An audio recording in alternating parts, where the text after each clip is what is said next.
Bismillahirrahmanirrahim. Assalamualaikum warahmatullahi wabarakatuh. Berjumpa kembali teman-teman di channel kita ya Mas Tio GDR. Kita teman-teman di kesempatan kali ini kita akan berbagi informasi kembali ya, masih di seputar dunia pendidikan teman-teman ya. Dalam kesempatan kali ini kita akan berbagi informasi yang mengenai SPMB ya, atau sistem penerimaan murid baru ya.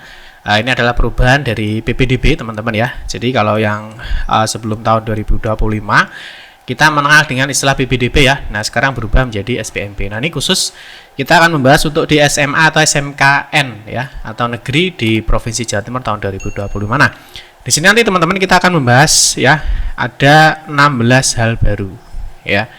Nah, di 16 hal baru ini nanti kita akan bahas apa sih yang baru ya, apa sih perbedaan dari tahun 2024 kemarin ya, dengan tahun 2025 ini nanti. Nah, tentunya di situ mesti ada perubahan-perubahan yang terjadi. Entah itu nanti di bagaimana cara daftarnya, link pendaftaran, kuota ya, jalur pendaftaran, terus ini di verifikasi kesehatan ya. Nah, tentunya yang mau daftar di jenjang SMK ada perubahan untuk verifikasi kesehatan. Nah, ada juga terkait dengan aturan baru ya bagi lulusan tahun lalu. Jadi yang misalkan lulusan di tahun 2024, lulusan tahun 2023 ini ada aturan baru ya dalam SPMB di tahun 2025. Nah, termasuk ada juga mengenai poin di golden ticket ya. Jadi golden ticket itu kan seperti yang kita ketahui ya, ada dua untuk golden ticketnya, ketua OSIS maupun Hafiz ya. Nah, sekarang ada satu lagi tambahan ya, nanti di situ ada yang baru.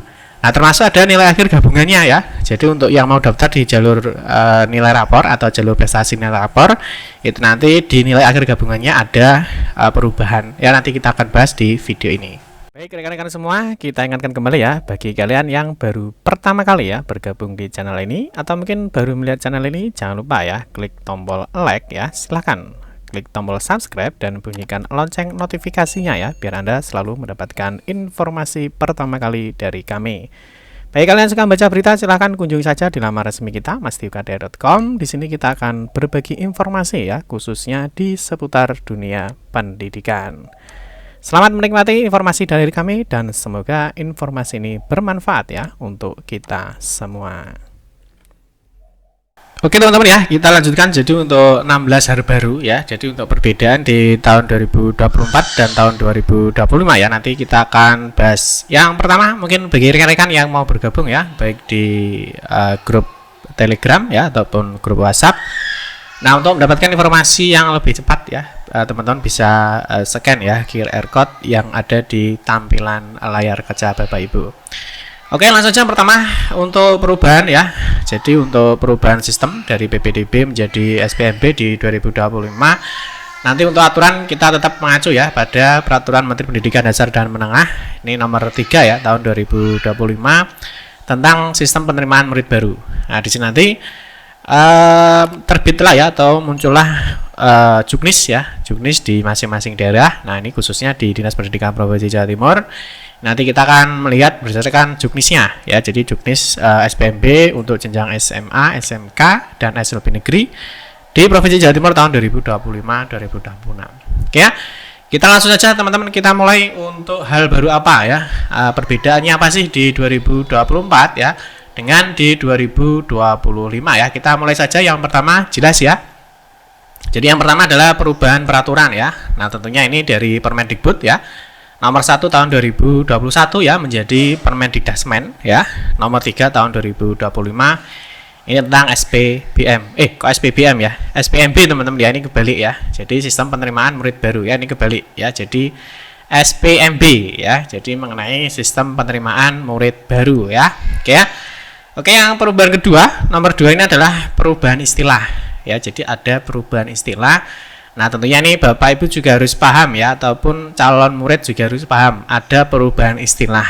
Nah, yang pertama, penerimaan peserta didik baru atau PPDB ya, yang kita kenal di PPDB ya, sekarang berubah namanya menjadi SPMB ya. Jadi ini ya, jadi bukan SPBM ya, tapi SPMB, ini kebalik ya. Jadi sekarang berubah menjadi SPMB atau sistem penerimaan murid baru ya. Ini adalah perubahan istilahnya kedua.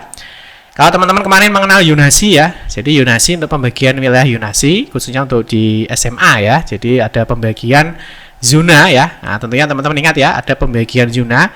Nah, untuk tahun ini digerubah menjadi domisili ya. Berubah menjadi jalur domisili ya. Jadi yonasi sama dengan domisili. Nah, berikutnya ini zona ya. Jadi kemarin ada pembagian zona khusus untuk SMA. Nah, sekarang berubah menjadi rayon ya. Nah, nanti kita akan bahas di video kita berikutnya khusus mengenai pembagian rayonnya ya. Nah, berikutnya ada perpindahan tugas ya. Jalur perpindahan tugas orang tua ya atau wali. Nah, ini diganti dengan jalur mutasi tugas. Ini adalah perubahan istilah dalam SPMB ya di tahun 2025 ini. Terus berikutnya di poin 3 ini ada perubahan kuota pendaftaran. Ini jelas ya. Nah, kemarin sudah kita bahas juga tentang perubahan kuotanya. Ini kalau di SMA ya, yang paling banyak perubahan itu adalah di jenjang SMA. Ini kalau domisili di PPDB tahun lalu ya adalah 50% ya, sekarang hanya 30% ya minimalnya ya. Terus untuk afirmasi ini minimal 15%, sekarang menjadi 30% ya. Terus untuk prestasi sisa kuota ya. Terus sekarang minimal untuk prestasi adalah 30%, sedangkan jalur mutasi ini masih tetap tidak ada perubahan. Jadi yang banyak perubahan nanti di SPMB ya di Jatim ya, khususnya di 2025 ini yang banyak perubahan nanti di jenjang SMA.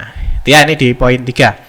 Nah, berikutnya di poin 4 teman-teman, ini ada perubahan di daya tampung sekolah ya. Ini untuk yang SMA. Nah, ini di jalur afirmasi yang sebelumnya 15% ini sekarang menjadi 30% ya, yang terbagi menjadi afirmasi ekonomi tidak mampu ya. Ini 7% sekarang menjadi 13% ya.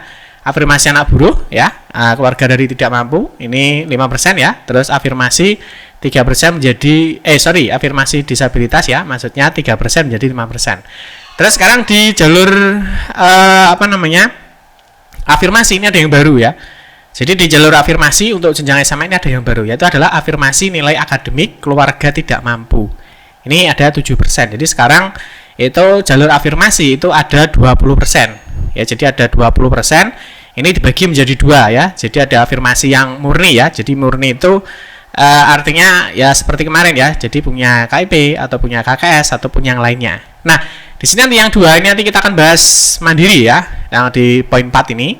Ini nilai akademik ya. Jadi ini ada kuota 7%. Nah, ini bagaimana Pak? Ini yang memiliki nilai-nilai ya, nilai rata-rata akademik ya minimal 90.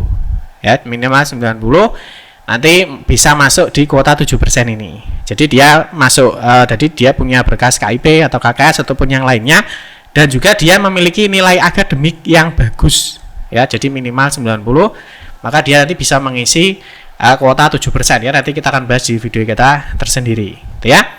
Tugas orang tua tetap ya, jalur hasil lomba ini tetap. Terus berikutnya di jalur prestasi akademik tetap 25. Nah, sekarang untuk di jalur domisili ya, atau yang kemarin jalur yonasi yang dulu 50% sekarang menjadi 35%. Nah, ini terbagi menjadi 2 ya. Jadi ada namanya domisili reguler, ini adalah kuotanya 20%.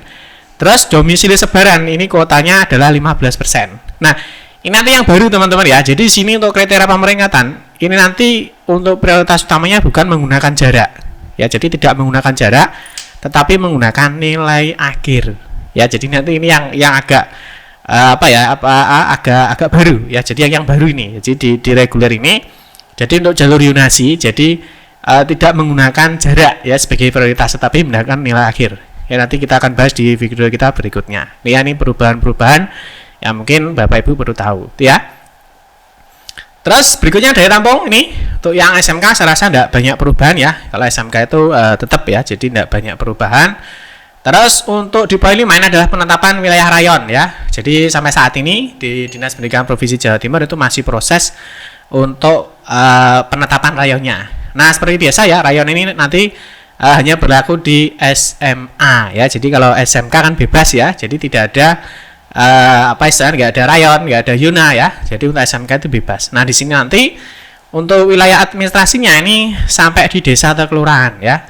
Jadi sampai satuan terkecil atau wilayah administrasi terkecil. Nah, untuk menetapkan rayon ya, di sini ada aplikasi ya. Nah, ada penetapan rayon untuk aplikasi yang disediakan oleh tim teknis dari Dinas Pendidikan. Nah, nanti sebagai gambaran, jadi ada penetapan rayon ya. Jadi nanti misalkan di sini ada SMA Negeri 1 Kalidawir misalkan ya. Nanti di sini di daerah-daerahnya ini nanti di sini ada nanti akan dipetakan. Jadi yang paling dekat desa atau kelurahan mana yang paling dekat itu nanti paling dekat di SMA mana ya. Itu nanti akan dipetakan rayonnya, gitu ya. Terus di poin 6, nah ini untuk lulusan tahun lalu ya. Jadi untuk lulusan sebelum tahun 2025. Nah ini ada syarat yang apa ya, istilahnya ya agak berat sih ya. Jadi bagi lulusan SMP atau bentuk lain ya yang sederajat yang sebelum tahun 2025, yang pertama, tidak sedang sekolah di satuan pendidikan SMA atau SMK atau bentuk lain yang sederajat.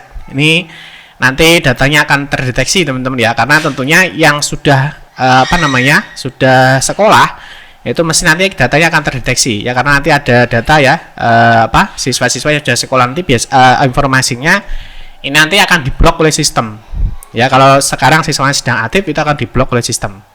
Nah yang B di sini tidak tercatat sebagai murid aktif di Dapodik. Nah ini ya, di Dapodik atau di EMIS. Kalau EMIS ini kan untuk Kemenak ya, untuk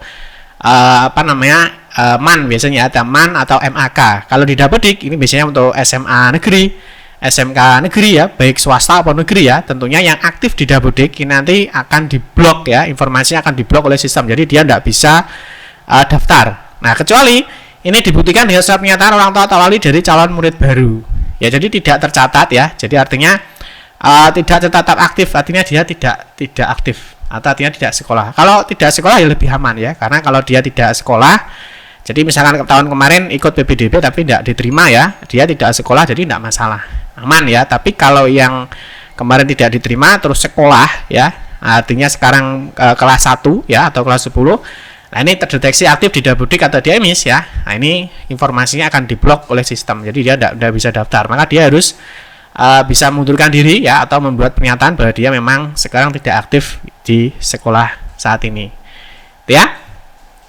Nah nanti teman-teman bisa cek di nisn.data.kemdikbud ya, dimasukkan aja NISN-nya, nama ibu kandung ya, nanti dicari data, nanti akan muncul masih aktif di satuan pendidikan apa enggak. Jadi mudah caranya ya, jadi untuk ngecek apakah siswa ini saat ini sekolah apa tidak, itu sangat mudah. Jadi tinggal dimasukkan NISN ya, ini nanti sudah muncul. Nanti kita akan berikan video tutorialnya bagaimana sih cara cek apakah siswa itu masih aktif di sekolah apa tidak, gitu ya.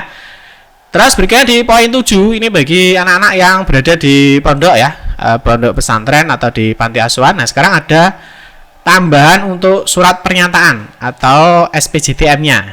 Jadi kalau kemarin hanya 2 ya, di poin 1 dan 2, sekarang ditambah dengan surat pernyataan tanggung jawab mutlak atau SPJTM ini dari pimpinan lembaga. Nanti formatnya seperti apa Pak? Nanti ada ya, nanti di-share formatnya terkait dengan SPJTM dari pimpinan lembaga. Jadi pimpinan lembaga juga harus menerangkan ya bahwa anak ini memang betul-betul di pondok ya, mungkin kapan mulai di pondok dan lain sebagainya. Jadi ada tambahan yang baru di poin C ya. Terus di poin 8, nah ini yang baru adalah di tes kesehatan. Ini khusus untuk yang mau daftar di SMK. Nah kalau tahun kemarin ya, tes kesehatan itu kan ada di sekolah-sekolah ya. Jadi sekolah itu melakukan tes kesehatan untuk tahun lalu ya.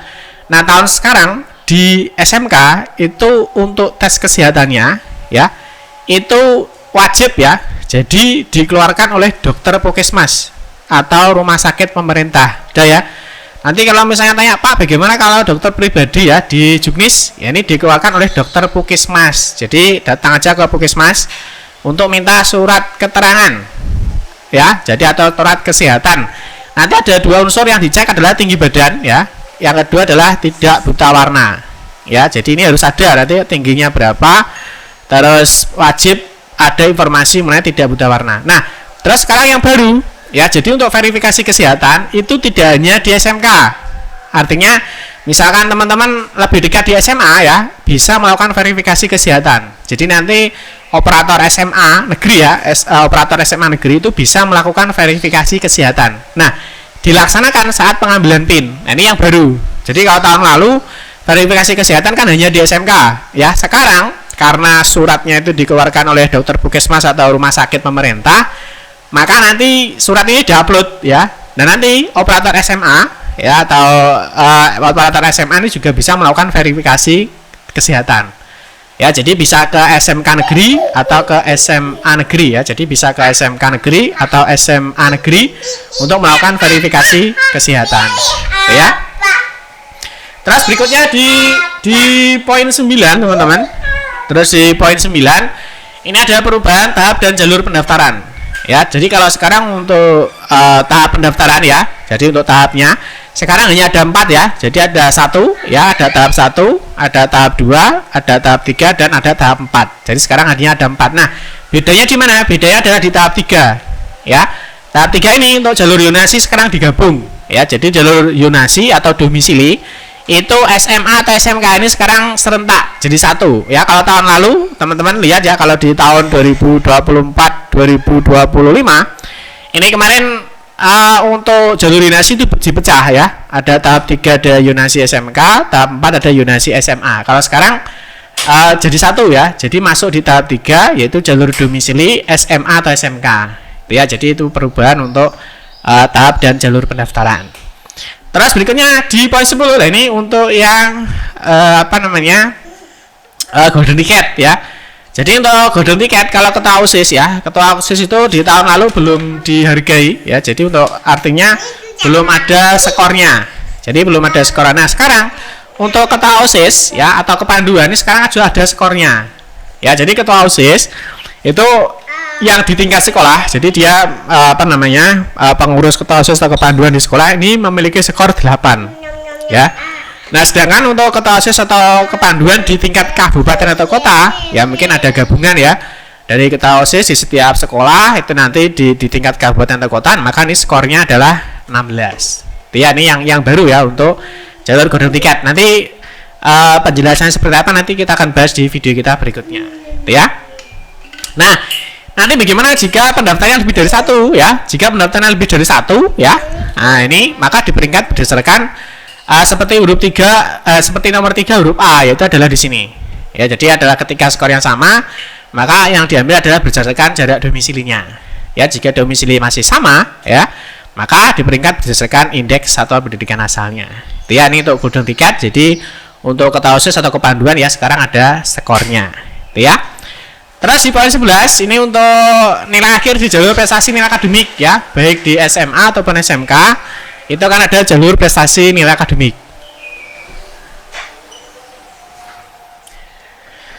Nah, di jalur prestasi nilai akademik ini teman-teman, untuk yang sekarang ya, jadi untuk yang sekarang sudah tidak menggunakan lagi nilai akreditasi ya. Jadi sekarang hanya ada 2 komponen ya.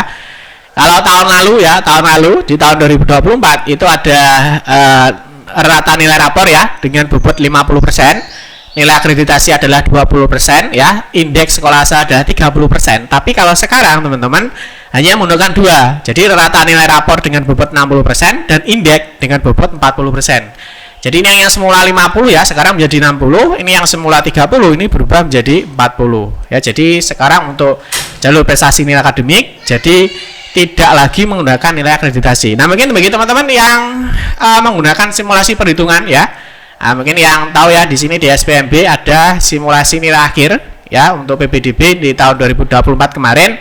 Di sini masih ada 3 ya, ada rata nilai rapor 50%, indeks sekolah 20%, akreditasi sekolah 20% dan indeks sekolah 30%. Sekarang ini berubah ya, saat ini sudah kita kembangkan, sudah kita rubah teman-teman ya, tapi belum kita publish. Jadi nanti mungkin termasuk nilai indeks tahun 2024 ya sebagai gambaran kira-kira indeksnya sekolah di tahun kemarin itu berapa. Nanti kita akan berikan informasinya.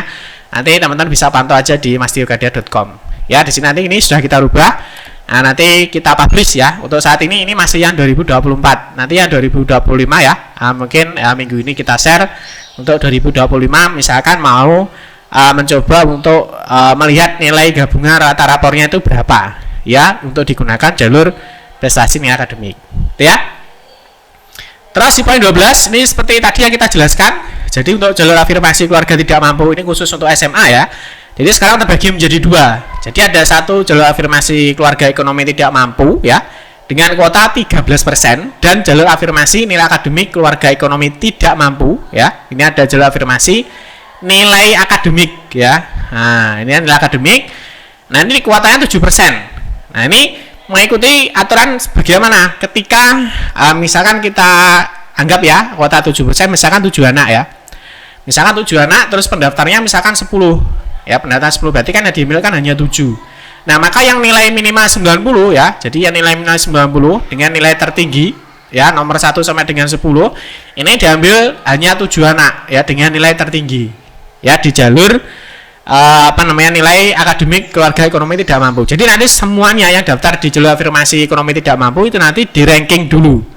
Ya, di ranking dulu yang nilai akhirnya paling tinggi itu berapa dengan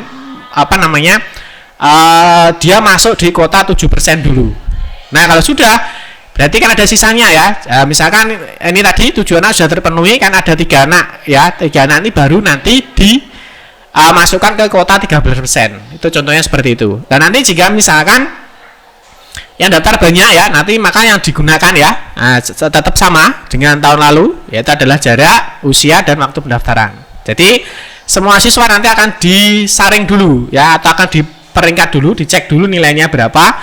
Nah, nanti kalau sudah memenuhi kuota di 7%, nanti baru dia akan masuk di kota 13%. Jadi yang jalur afirmasi keluarga ekonomi tidak mampu yang asli, artinya yang seperti lama, seperti tahun-tahun sebelumnya ya. Jadi tetap nanti menggunakan ini ya.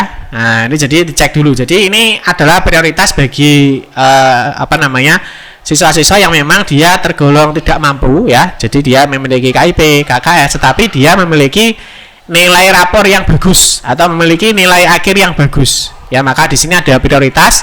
Dia diprioritaskan dulu dengan kota 7%. Ya, nanti Pak penjelasannya bagaimana? Contohnya seperti apa? Berkasnya apa saja ya? Nanti kita akan bahas di video kita berikutnya. Ya, karena nanti terlalu panjang teman-teman ya. Oke, berikutnya di poin 13 ada pemeringkatan di jalur prestasi hasil lomba. Nah, ini ada yang baru ya. Jadi untuk pemeringkatan di jalur prestasi hasil lomba, jadi misalkan kotanya hanya 7 ya, terus pendaftarnya ada 20 ya, maka pemeringkatannya di sini ada yang baru, yaitu setelah skor itu adalah jarak ya. Kalau di tahun lalu ya, setelah skor itu adalah indeks ya, setelah skor adalah indeks.